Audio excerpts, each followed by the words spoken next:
Welcome back and thank you for staying with us. This is Beyond Wild as One. We're glad you're watching. I'm Eric Njoka. The headlines. President Donald Trump says all talks with China concerning requested meetings with the U.S. will be terminated, says negotiations with other countries will begin immediately.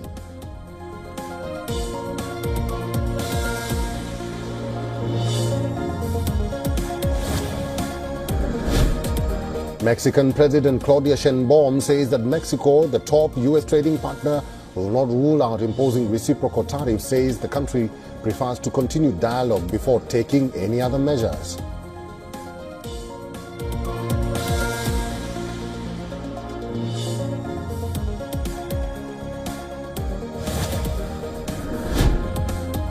In Cairo, French President Emmanuel Macron organizes a call to U.S. President Donald Trump with Egypt, Jordan leaders, calls for immediate return to Gaza truce.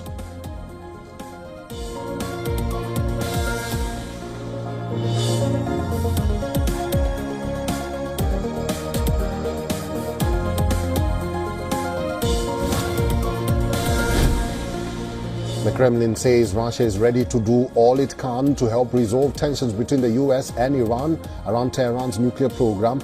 This as Washington demands Tehran to do a nuclear deal with it or be bombed.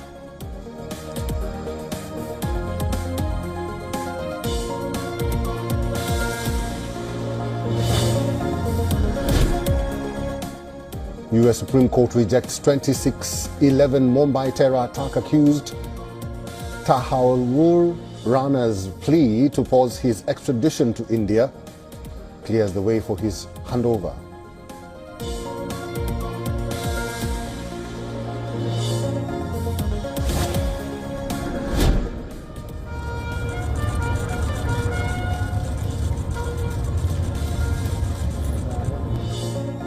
Indian President Draupadi Murmu visits Portugal for a state visit received by her Portuguese counterpart Marcelo Rebelo de Sousa in Lisbon, says India's relations with Portugal are historical.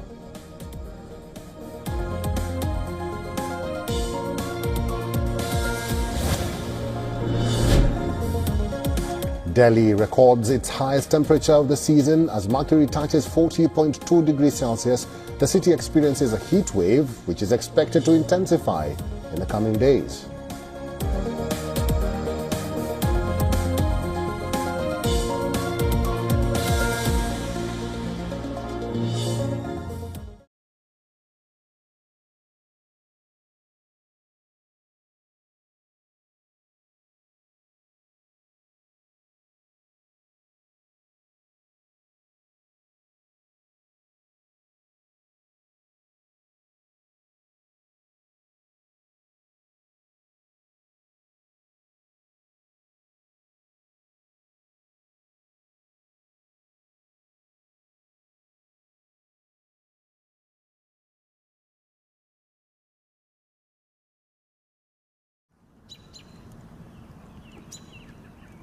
Well, I came here to check on my dad.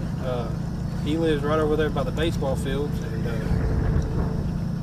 really ain't really heard nothing from him. And I just want to try to make sure he was safe and out of here. He may have very well evacuated. I just have not been able to get a hold of him, and I'm just now coming back into town. I've been out of town all day and yesterday. The water line's right up to the doorstep, but it hasn't quite made it in the house as far as I know, but if it keeps raining like this, it'll probably flood the house out. It's the first house that we've ever paid off, and insurance companies around here does not insure flood insurance on anybody that lives in Reeves because we're too close to the river and the levees. So if he does lose it, we're kind of screwed without a house. The American cattle supply is at its lowest level since 1951, according to the Agriculture Department. As a result, cattle prices are soaring, and this could mean higher prices at the grocery store or going to the butcher. The Wall Street Journal reports cattle markets in Chicago hit a record in January and were almost 20% higher than 2 years ago. As a result, beef processors such as Tyson Foods, JBS, and Cargill are trying to get as much meat as possible off the bone. For such large companies, just a 1% increase in the amount of meat harvested from each carcass can translate into $80 million in annual revenue. Cuts include chuck, rib, loin, round, and flank steak. Workers at meat processing plants shave as much as they can. Bones that still have meat on them are sent to a trim table in a different part of the plant. Workers then clean the bone and use the remaining meat they harvest for ground beef. Henry Davis, the CEO of Greater Omaha Packing, says that excess trim is worth anywhere from $1.25 to $3 per pound. He says deboning is a very labor-intensive, time-consuming process, also called white bone programs. Meat that stays on the bone until the bitter end can still be sent for rendering and ground into pet food. Back in 1951, drought and high feed prices led to the contraction of the cow herd and fewer cattle available. The USDA's recent cattle count in 2025 in the United States is at about 28 million. The lowest number since 1951. The bottom line is, due to today's supply shortage of cattle, meat processors and beef giants are doing everything they can to maximize profits by pulling as much meat off the bone in order to sell it. There are more than 20 FDA-approved ways to prevent pregnancy, but only 2 of them are designated specifically for men, leaving the responsibility largely on women.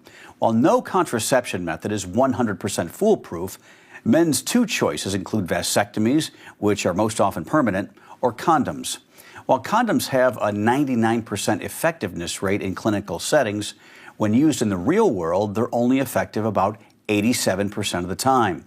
But now a new drug for men is showing promise by moving on to clinical trials. The oral contraceptive known as YCT-529 was developed in a joint effort between the University of Minnesota, Columbia University, and Your Choice Therapeutics. It's a hormone-free pill, which scientists say works by stopping sperm production, but does not affect testosterone levels, meaning libido is not impacted. The drug has already been tested in mice and was found to be 99% effective within 4 weeks of use, which is on par with the efficacy of female birth control pills. And in non-human primates, the drugs lowered sperm counts within 2 weeks of starting the drug. And both mice and non-human primates fully regained fertility a few weeks after stopping the drug, with no side effects reported. This is the only birth control pill researchers are testing in men, and experts hope it will become available this decade. Health and Human Services Secretary Robert F. Kennedy Jr. is touting the measles, mumps, and rubella vaccine as the most effective way to prevent the spread of measles after a visit to Texas and a meeting with the family of an 8-year-old girl who died from the disease. 2 children in Texas have now died from the preventable disease. According to the New York Times, the hospital in Lubbock, where the second child died, confirmed the child was not vaccinated. The first child to die from the outbreak was in late February. At the time, Kennedy, who has a history of vaccine skepticism, appeared to downplay concerns about the significance of the outbreak. The measles outbreak has spread quickly since January in the South Plains and Panhandle regions of Texas, with close to 500 people infected, many of them school-aged children. China claims that it has developed a cutting-edge radar system which can thwart saturation attacks. The Chinese army conducted a massive missile defense test in the Gobi Desert to test the system. While it is not clear when the test took place, a paper published on February 18th claimed that it was a 100% success. Well, according to a paper by a senior engineer in the Chinese army, as many as 16 ballistic missiles were fired on a single target to test the radar system's ability to thwart saturation attacks. All missiles were successfully detected. The test marked the first public disclosure of China's land-based early warning radar capabilities. Its dual-band technology is similar to the U.S. Navy's USNS Howard O. Lorenzen missile tracking ship. It combines wide-area surveillance S-band with high-resolution targeting X-band. Now, according to the paper, the system not only tracks conventional ballistic missiles, but also helps to distinguish decoys from actual warheads. The radar was able to maintain continuous tracking of 31 decoys while simultaneously prioritizing 7 high-value threats. During the test, a missile is launched from a mobile launcher towards a designated target. The radars detect the launch and track the missile's trajectory. The missile releases the first batch of decoys or jamming devices to confuse the enemy radar systems. While closer to the target, the missile releases more jamming devices before hitting the target. During the trial, the Chinese military replicated a scenario similar to Iran's barrage of missiles at Israel in October last year. At the time, Iran had claimed that over 30 of its ballistic missiles penetrated Israel's air defenses, exposing vulnerabilities in the US-backed Arrow system.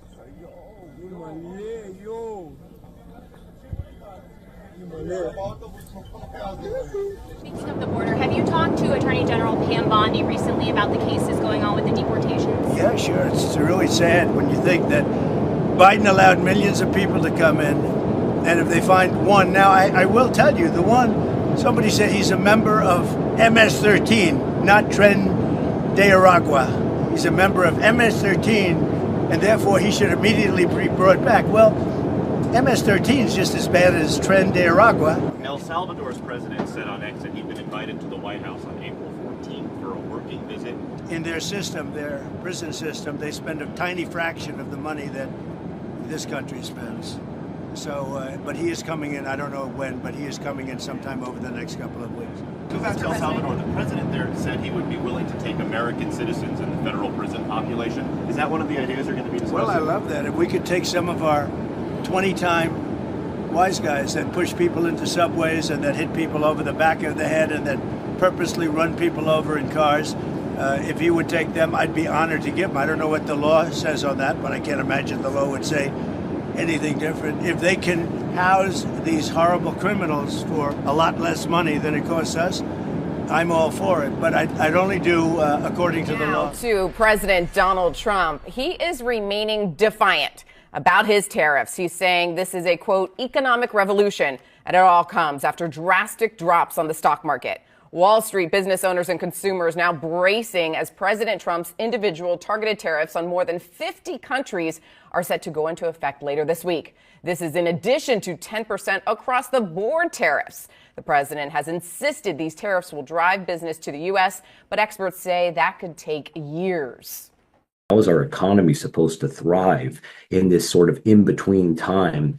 It takes time to build a factory. It takes time to basically employ and train resources. That more than 50 countries have reached out to the president to begin a negotiation. But they're doing that because they understand that they bear a lot of the tariff. And so I don't think that you're going to see a big effect on the consumer in the U.S.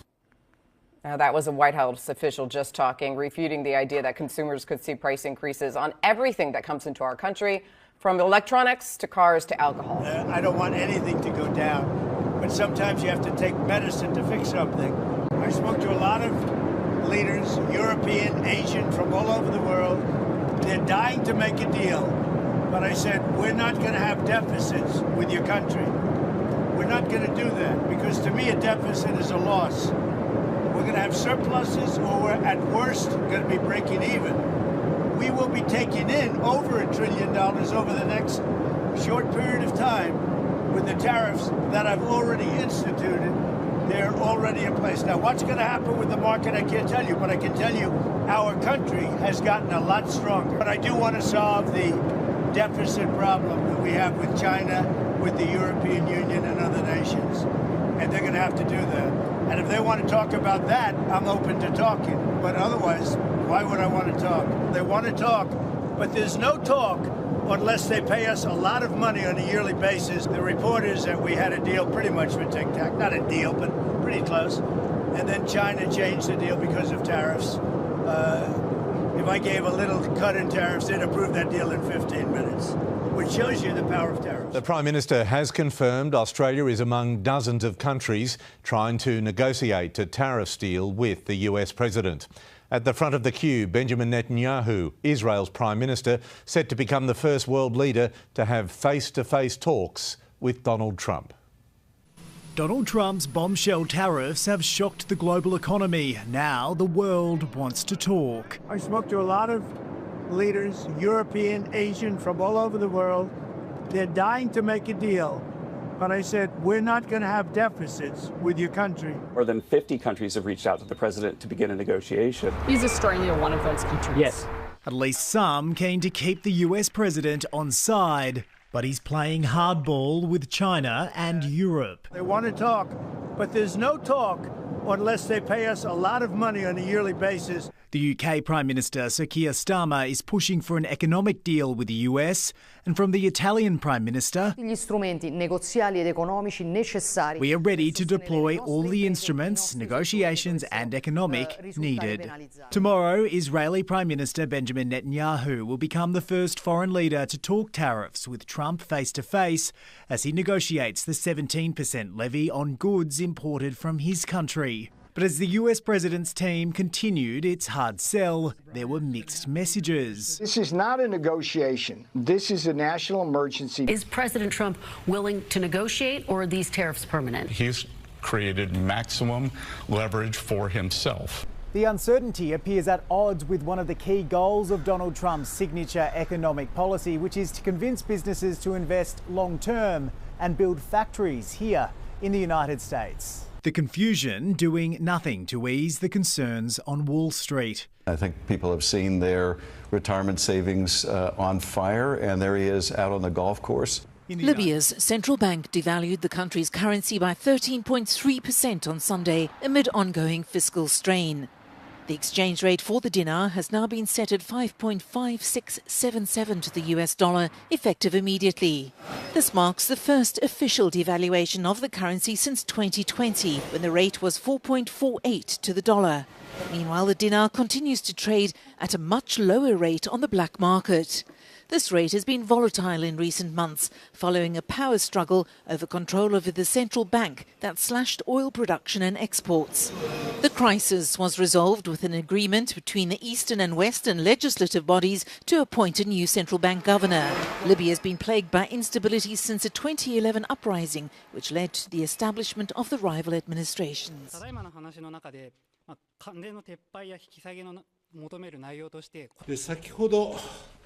トランプ大統領との電話会談を行いました。今般のアメリカ合衆国の関税措置は極めて遺憾でありますが、私から大統領に対し、日本が5年連続で世界最大の対米投資国であると旨を述べつつ、アメリカの関税措置により、日本企業の投資余力が減退することを強く懸念していると、このように申し述べました。その上で、一方的な関税ではなく、投資の拡大を含め、日米双方の利益になる幅広い協力の在り方を追求すべきであると、このように申し上げました。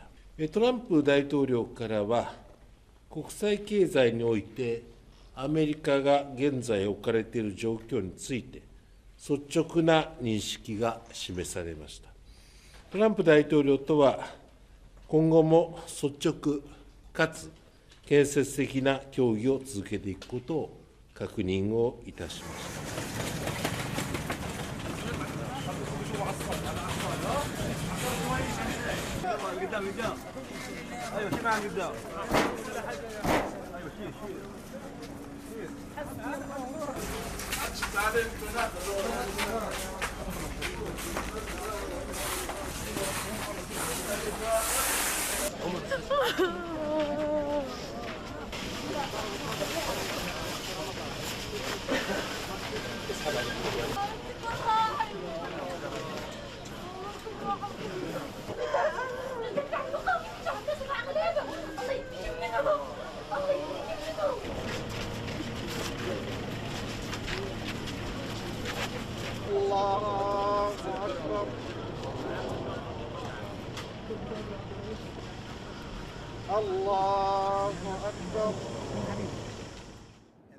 US President Donald Trump said talks with Russia were continuing even as a ceasefire proposed by Washington failed to take hold. The Kremlin has listed a number of conditions it says must be met before agreeing to a ceasefire. We're talking to Russia. We'd like them to stop. I don't like the bombing. The bombing goes on, and Every week, thousands of young people are being killed. And it's a horrible thing that should have never started, would have never started if I were president, 100%. On Sunday, Russia struck targets in Ukraine's capital, Kiev, killing one person. Kiev has said that the attacks are a sign that Moscow is not interested in peace. In turn, Russia accused Ukraine of launching drones on its territory. What are you and Prime Minister Netanyahu going to speak about tomorrow? We're going to talk about trade, and we're going to talk about the obvious subject. You know what the obvious subject is. Do you have any news for us on the obvious subject? I'm trying to do trade just to keep it down. No, look, there's a lot of things going on with the Middle East right now that have to be silenced. You know, we had no problem with the Middle East. Everything was done. We had no problem with Iran. We had no problem with anybody. And then you had October 7th. And that was all because Iran, as you know, was not giving money to anybody because they had no money. Now they have a lot of money. So we'll see what happens. Tensions between the U.S. and Iran are growing as the Islamic Revolutionary Guard is now on high alert amid an increasing American military presence in the Middle East. Iran says it's preparing its army as President Trump warns of potential U.S. military action unless Tehran comes to an agreement with Washington over its nuclear program. The move comes as satellite imagery revealed the USS Carl Vinson and its strike group entering the Indian Ocean through the Malacca Straits Monday.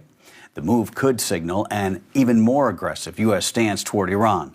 The USS Carl Vinson strike group, which includes the USS Princeton and the USS Sterett, will join the USS Harry Truman along with B-2 stealth bombers stationed at Diego Garcia in the Middle East.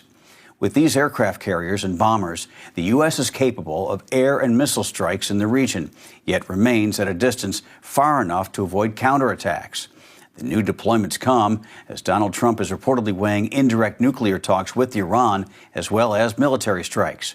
Iran is rejecting direct negotiations but says it's open to indirect talks mediated by Oman under the condition the U.S. ease up on its military threats. Tehran is drawing a red line over any U.S. military action, warning a strike against Iran will have severe consequences. Iran's ally, Russia, has condemned U.S. threats. An Iranian official says Tehran is looking for more support from Moscow, but remains skeptical, acknowledging it greatly depends on the relationship between Russian President Vladimir Putin and Donald Trump.